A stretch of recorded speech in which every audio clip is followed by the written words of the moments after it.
যুদ্ধবিধ্বস্ত মধ্যপ্রাচ্যে সামরিক সক্ষমতা একের পর এক বাড়িয়েই চলেছে ইরান। এরই ধারাবাহিকতায় এবার ক্ষেপণাস্ত্রের দিকে নজর দিয়েছে দেশটি। তারা জানিয়েছে ক্ষেপণাস্ত্রের পাল্লা বাড়াচ্ছে ইরান। মধ্যপ্রাচ্যে সামরিক উত্তেজনা কখনোই নতুন নয়, কিন্তু সাম্প্রতিক বছরগুলোতে ইরান তার প্রতিরক্ষা শিল্পকে নতুন উচ্চতায় নিয়ে যেতে যে প্রচেষ্টা চালিয়ে যাচ্ছে তা বিশেষ নজর কাটছে। নিষেধাজ্ঞা, আন্তর্জাতিক চাপ এবং কূটনৈতিক বাধার মুখেও দেশটি নিজেদের সামরিক প্রযুক্তি উন্নত করতে নিরবিচ্ছিন্নভাবে কাজ করে চলেছে। এরই ধারাবাহিকতায় ইরানের সেনাবাহিনী অ্যাভিয়েশন শাখা তাদের দূরপাল্লার ক্ষেপণাস্ত্রের পরিসর উল্লেখযোগ্যভাবে বৃদ্ধি করেছে বলে জানিয়েছেন বাহিনীর শীর্ষ commander second brigadier general pilot Seyed Qasem খামোরশি। এই উন্নয়ন শুধু ইরানের প্রতিরক্ষা সক্ষমতা বৃদ্ধির ইঙ্গিত দেয় না, বরং এটি গোটা মধ্যপ্রাচ্যের সামরিক ও কৌশলগত ভারসাম্য বড় ধরনের পরিবর্তন আনতে পারে। পশ্চিমা বিশ্ব ও ইসরায়েলের জন্য এটি নতুন এক মাথা ব্যথার কারণ হয়ে দাঁড়াতে পারে, বিশেষ করে যখন যুক্তরাষ্ট্র ইতিমধ্যে ইরানের বিরুদ্ধে নতুন করে নিষেধাজ্ঞার কথা ভাবছে।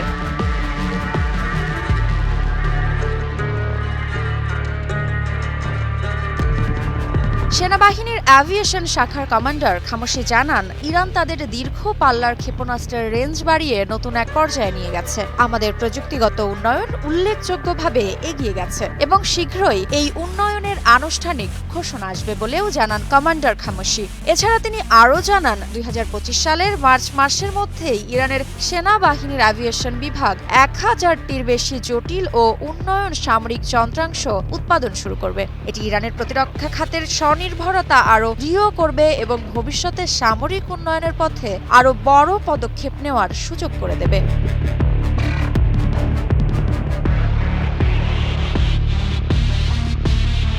তবে প্রশ্ন আসতে পারে, কেন গুরুত্বপূর্ণ এই উন্নয়ন? ইরানের এই সামরিক উন্নয়ন কেবল তাদের প্রতিরক্ষা শক্তি বৃদ্ধির দিকেই ইঙ্গিত করে না, বরং এটি মধ্যপ্রাচ্যের সামরিক ও কৌশলগত ব্যবস্থায় বড় ধরনের পরিবর্তন আনতে পারে।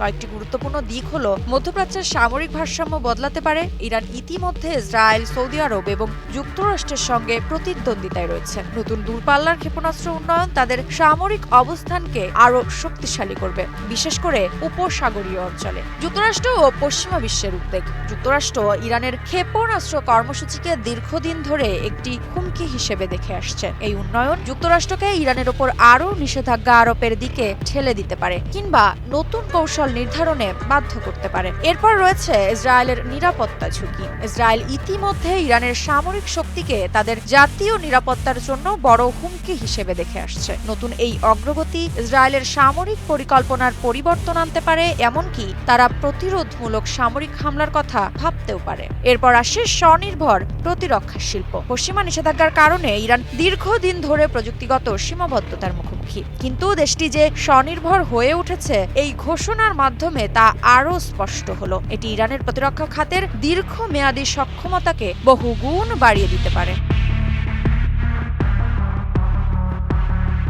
সঠিক প্যাড আর সঠিক তথ্য দিয়ে এসব সামলে নিব এক হয়ে। Monalisa sanitary napkin. বিশ্লেষকদের মতে ইরানের এই উন্নয়ন শুধু প্রতিরক্ষা শক্তি বৃদ্ধির মধ্যে সীমাবদ্ধ নেই, বরং এটি একটি কৌশলগত বার্তাও বহন করে। ইসরায়েল বহু বছর ধরেই ইরানের সামরিক শক্তিকে হুমকি হিসেবে দেখে আসছে।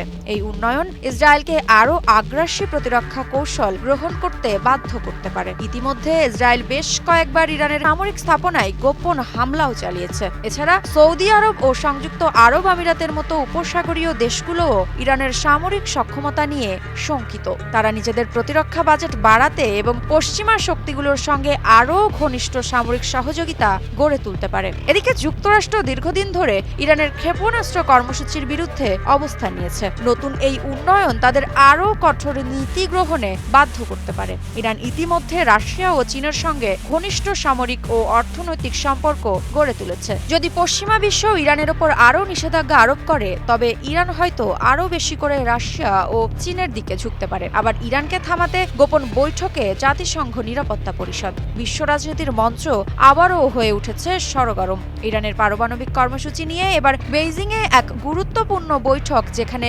মুখোমুখি চীন, রাশিয়া এবং ইরান। ঠিক একই দিনে নিউ ইয়র্কে জাতিসংঘ নিরাপত্তা পরিষদে গোপন বৈঠক। ইরানের এই সামরিক উন্নয়ন কেবল তাদের প্রতিরক্ষা শক্তি বৃদ্ধির দিকেই ইঙ্গিত করে না, বরং এটি মধ্যপ্রাচ্যের ভূরাজনৈতিক ব্যবস্থার গুরুত্বপূর্ণ প্রভাব ফেলতে পারে। আগামী দিনগুলোতে ইরানের এই উন্নয়ন আন্তর্জাতিক অঙ্গনে কী ধরনের প্রতিক্রিয়া সৃষ্টি করে সেটা এখন দেখার বিষয়। তবে মধ্যপ্রাচ্যের ভূরাজনীতি কখনোই স্থিতিশীল নয়, আর ইরান তার সামরিক সক্ষমতা নিয়ে এই বাস্তবতাকে আরও জটিল করে তুলেছে। তাদের নতুন ক্ষেপণাস্ত্র উন্নয়ন কেবল প্রতিরক্ষামূলক পদক্ষেপ নাকি এটি বড় সামরিক পরিকল্পনার অংশ, এই প্রশ্ন এখন আন্তর্জাতিক মহলে আলোচনার কেন্দ্রবিন্দুতে। আগ্রাসী প্রতিক্রিয়া নাকি কূটনৈতিক সমঝোতা, সময় বলে দেবে এই উন্নয়ন শেষ পর্যন্ত কোথায় গিয়ে দাঁড়াবে। মৃত্তিকা বিশ্বাস, নিউজ 24।